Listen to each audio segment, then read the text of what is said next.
संवाद होने के लिए जहन साफ होना चाहिए। बंद दिमाग से संवाद नहीं होता, खुले मन से ही खुली बातचीत होती है। और खुले मन से जब खुली बातचीत होगी, और यकीनन एक कहूं, कितनों भी लोग हों जो सुबह शाम बिना वीजा के लोगों को बाहर भेजते रहते, कोई कहीं नहीं जा रहा, रहेंगे यही, इसी को दुरुस्त करेंगे, मुकम्मल करेंगे। हम पहले मुल्क नहीं है जिसने ये दौर देखा है, इस दौर से भी निकलेंगे। वो सुबह बढ़िया से आएगी, फिर नहीं आएगी। शुक्रिया साथियों।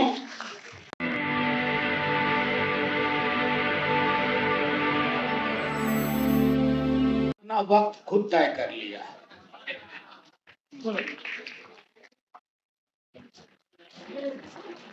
और मैं अभी के वक्त में बोलूंगा, बहादुर शाह जफर तक नहीं जाऊंगा, क्योंकि आज के हालात पे हम बात करने को बैठे हैं। बहादुर शाह जफर तक गए तो बहुत सारे बादशाह आएंगे, बहुत सारी चीजें आएंगी। बादशाहों की दुनिया से, राजाओं की दुनिया से हमें वैसे भी बहुत मोहब्बत नहीं रही है। बहरहाल उसी बहादुर शाह जफर के नाम एक है, लगता नहीं है जी मेरा उजड़े दयार में।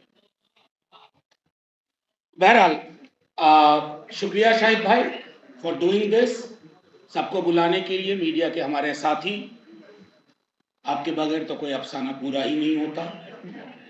तमाम हमारे दोस्त, यकीनन एक बात कहूं कि जो लोग आप सामने में हैं, डायस से ऐसा नहीं है कि कोई चीज कम जानते हैं, लेकिन संवाद का एक जरिया है, तो इसके लिए शाहिद भाई बहुत शुक्रिया। सलमान साहब, इकरा, राकेश जी, इफ्तिकार साहब, सफील साहब, मैंने जब ये टॉपिक देखा तो सोचा शाहिद भाई से शिकायत करूंगा। आप कह रहे हो future of Muslims in today's India, मैं कहता हूं can we imagine India without in Muslims? Hindustan की तामीर, उसकी कल्पना नहीं हो सकती है मुसलमानों के बगैर। हम बहुत डिफर करते हो हम राकेश जी, लेकिन इस बात को हम सब मानते हैं कि हिंदुस्तान के मुसलमान के बगैर आप हिंदुस्तान की कल्पना नहीं कर सकते हैं। अगर आप करते हैं तो वो हिंदू पाकिस्तान होगा, और जिसके लिए नेहरू, गांधी, पटेल, बाबा साहब सबने अपने अपने तरीके से हमें बताया कि वो नहीं करना। एक वाकये से शुरुआत करता हूं। मेरे गांव में, बिहार से आता हूं, एक छोटा सा गांव है, अब और भी छोटा हो गया है। पहले पिछड़ा था, अब और भी पिछड़ा हो गया है। कोसी कमिश्नरी में, सहरसा जिले में है वो गांव। तो मैं 77-78 की बात होगी, तकरीबन 10 बरस का होऊंगा। तो एक खंडहर नुमा चीज हमने देखी। तो मैंने किसी से पूछा, शहर से गांव जा रहा था, कि ये क्या है। तो बताया गया कि नेहरू के कम्युनिटी डेवलपमेंट प्रोजेक्ट में ये मिलन मंदिर बना था, और वो नाम मेरे अंदर असर कर गया। उस मंदिर ने सबको समेटा था, उसमें कोई बाहर नहीं था, सब अंदर थे। इस देश को वैसे मंदिर चाहिए, वैसे ही स्पेसेस चाहिए, और वो मुसलमानों के बगैर नहीं होगा, उसी तरह सिखों के बगैर नहीं होगा, क्रिश्चियंस के बगैर नहीं होगा। मैं अक्सर जब दुनिया के अलग अलग देशों में जाता हूं तो मैं एक चीज तो जरूर मानता हूं, हम अद्भुत देश हैं भाई।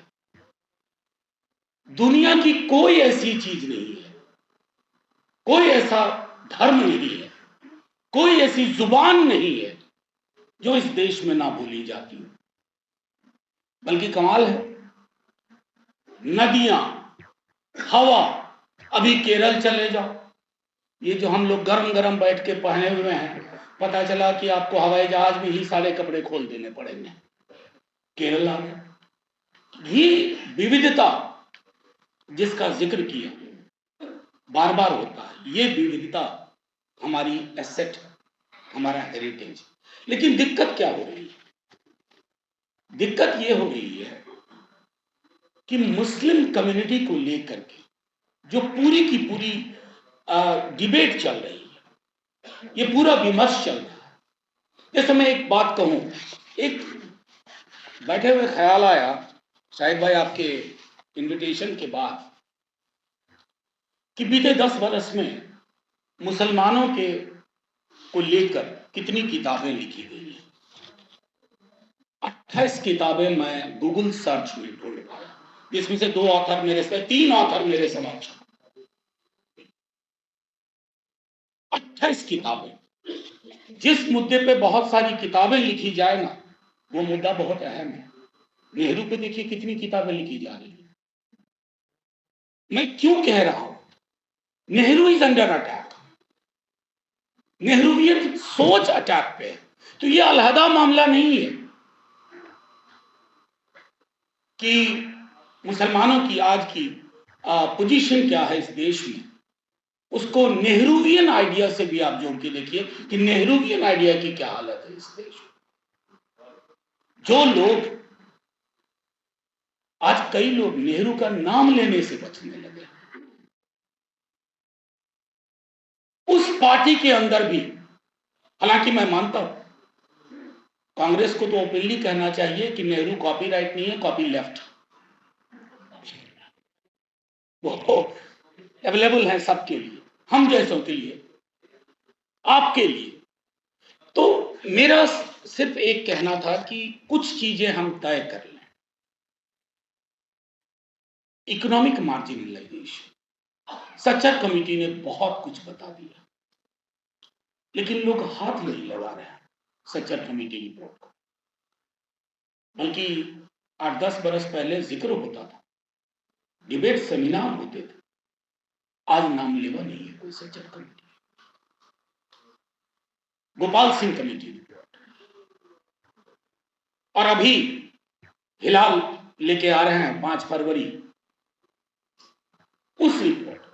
मेरा सिर्फ ये कहना है कि अगर हिंदुस्तान के, और ये this applies to everybody, Hindustan का कोई एक हिस्सा अगर तरक्की नहीं कर पाया तो हिंदुस्तान तरक्की नहीं कर पाएगा।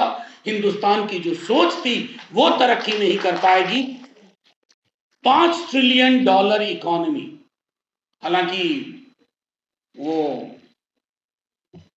एक सज्जन थे, ट्रिलियन में जीरो पूछते पूछते हीरो हो गए बीजेपी में जाकर के, तो वो अलग एक मसला है। लेकिन मैं ये कहता हूं कि $5 ट्रिलियन इकोनॉमी को हम आप कैसे देखते हैं? आसमान पे खुशहाली टंगी हो, वो हमारी आपकी इकोनॉमिक कंडीशन को नहीं बताती है ना। आसमान की खुशहाली कितनी आपकी थाली में आई है, वो तय करती है कि इकोनॉमी की हालत क्या है, और वो चिंता का सबब।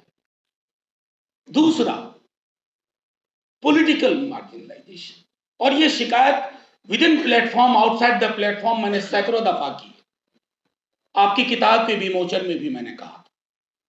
वजह क्या है कि जहां मुस्लिम रिप्रेजेंटेशन की बात होगी, पहला reaction well meaning with in courts political party में भी होता है कि यार मामला कम्युनल हो जाएगा, मामला कम्युनल हो जाएगा।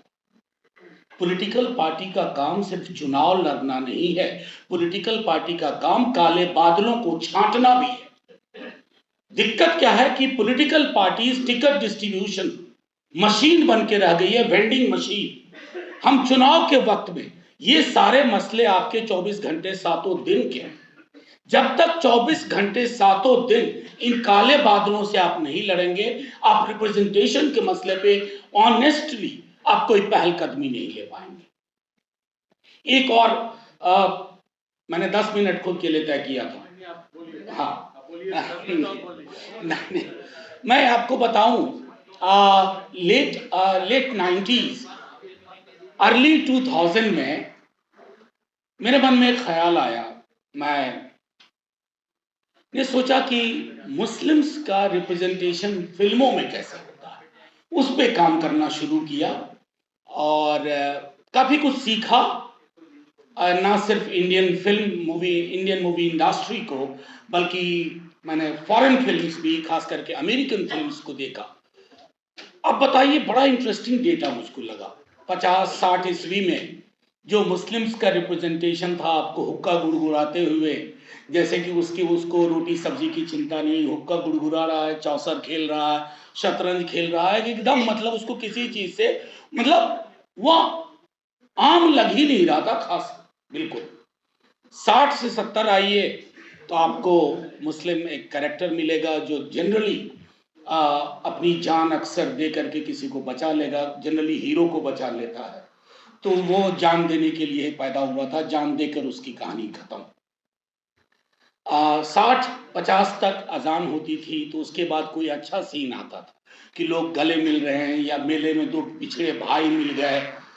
लेकिन 80-90 से, और इसका ताल्लुक देश के एक आंदोलन से है जिसकी वजह से फिजा बहुत खराब हो गई। और यकीन मानिए इफ्तिकार साहब, मैं मानता हूं, मैं उन लोगों ने दंगों पे काम किया और मेरी पीएचडी भी दंगों पे और भागलपुर के ही दंगे पे है। लेकिन मैं आपको एक बात कहूं, गलतियां हर पॉलिटिकल पार्टी ने की है, लेकिन हमारे हाथ गिरबान तक चले जाते थे, आज हाथ जेब में रख करके चलना पड़ता। ये मुश्किल है। तो फिर मैं आइए फिल्मों पे आता हूं। तो 80-90 के बाद जो फिल्में बनी, अजान के बाद बॉम्ब ब्लास्ट हुए, ये पूरा जो डेमोनाइजेशन का एक प्रोजेक्ट था, जिसको हिंदी में हिलाल दानवीकरण कहते हैं, हालांकि अच्छा शब्द नहीं है, लेकिन दानवीकरण, डेमोनाइजेशन। अब उस प्रोजेक्ट को आप देखिए, उसने क्या किया। यहां मेन स्ट्रीम टेलीविजन चैनल कम ही दिख रहे हैं, हाँ सब हमारे टाइप ही है, बिखरे हुए। वो एक शेर है, बहुत प्यारा सा, नैरा नूर जी ने गाया है उसको, कोई हम सफर भी मिला कोई, मुझे हम सफर भी मिला कोई, तो शिकस्ता हाल मेरी था। तो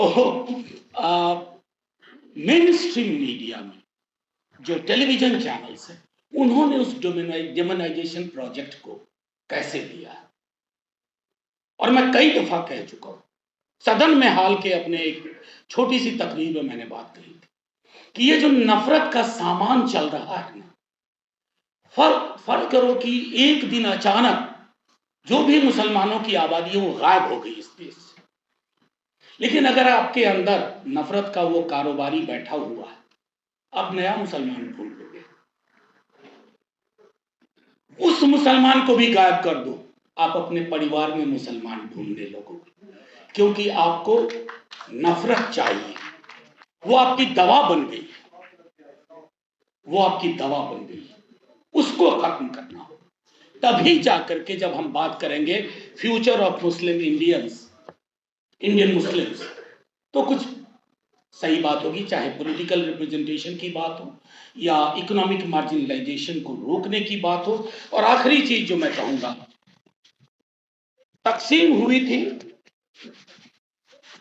तकसीम हुई, एक सरहद बनी, लेकिन आज वो सरहद घरों में, मोहल्ले में, गांव में।